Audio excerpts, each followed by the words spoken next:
Hi అండి. ఈరోజు వీడియోలో పిల్లల లంచ్ బాక్స్ కోసం ఈజీగా అయిపోయే మంచి టమాటా రైస్ రెసిపీని మీతో షేర్ చేసుకుంటున్నాను. దీనికోసం గిన్నెలో 2 కప్పుల వరకు బియ్యాన్ని తీసుకోవాలి. నేనిక్కడ సోనా మసూరి బియ్యాన్ని తీసుకున్నాను. బాస్మతి రైస్ ఉంటే దాంతో కూడా చేసుకోవచ్చు. దీంట్లో కొద్దిగా వాటర్ వేసి 2, 3 సార్లు బాగా వాష్ చేసి వాటర్ డ్రైన్ అవుట్ చేసి పక్కనుంచుకోవాలి. ఇప్పుడు స్టవ్ వెలిగించుకొని కుక్కర్‌లోని 4 మీడియం సైజ్ టమాటాలను వేసి, కొద్దిగా నీళ్లు వేసి మూత పెట్టేసి 2, 3 విజిల్స్ రానివ్వాలి. కుక్కర్ చల్లారిన తర్వాత టమాటా పైనున్న లేయర్ అనేది ఈ విధంగా వచ్చేస్తుంది. ఈ టమాటాల్ని చల్లారనివ్వాలి.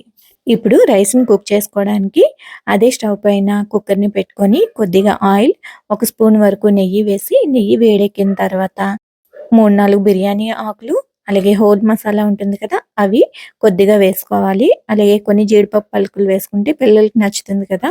ఈ విధంగా వేసి ఒకసారి ఫ్రై చేయాలి.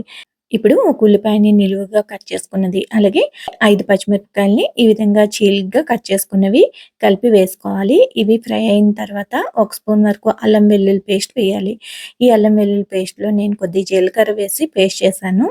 ఇది పచ్చివాసన పోయేంతలా వేయించిన తర్వాత కొద్దిగా 4, 5 గంటల పాటు నానబెట్టుకున్న పచ్చి బఠానీని వేసుకున్నాను. ఫ్రోజన్ బఠానీ ఉంటే దాన్నైనా వేసుకోవచ్చు. ఇవి నానబెట్టుకున్నవి ఆల్రెడీ ఉన్నాయి కాబట్టి వాటిని వేసి ఫ్రై చేసుకుంటున్నాను. అలాగే కొద్దిగా కొత్తిమీర తురుమును కూడా వేసి ఫ్రై చేసుకోవాలి. ఇవి ఇలా ఫ్రై అవుతూ ఉంటాయి. ఈలోగా టమాటాలు కూడా చల్లారాయి కదా!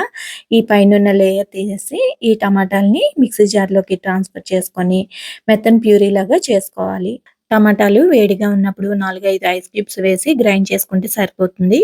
ఇప్పుడు ఈ టమాటా ప్యూరీని కూడా వేసి ఒకసారి బాగా కలిపేసుకొని రైస్‌కి సరిపడగా ఉప్పుని, అలాగే కొద్దిగా ధనియాల పొడిని వేసి ఒకసారి బాగా ఫ్రై చేసుకోవాలి. కొద్దిసేపు ఇలా ఉడికించుకున్న తర్వాత నానబెట్టుకున్న రైస్‌ని కూడా వేసి ఈ మసాలా గ్రేవీ అంతా రైస్‌కి పట్టేలాగా ఒకసారి బాగా కలిపేసుకొని, ఒక కప్పు లెక్కన 2 కప్పులు వాటర్‌ని వేసుకోవాలి. అంటే ఇక్కడ నేను 2 కప్పులు బియ్యం తీసుకున్నాను గనక 4 కప్పుల నీళ్ళనైతే వేసుకున్నాను. అదే బాస్మతి రైస్ వేసుకుంటే నీళ్ళను కాస్తంత తగ్గించి వేసుకోవాలి.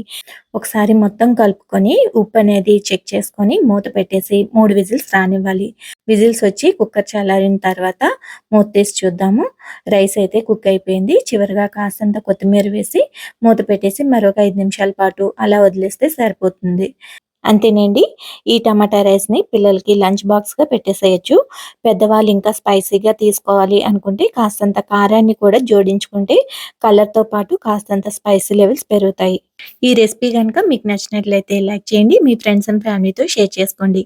Thanks for watching.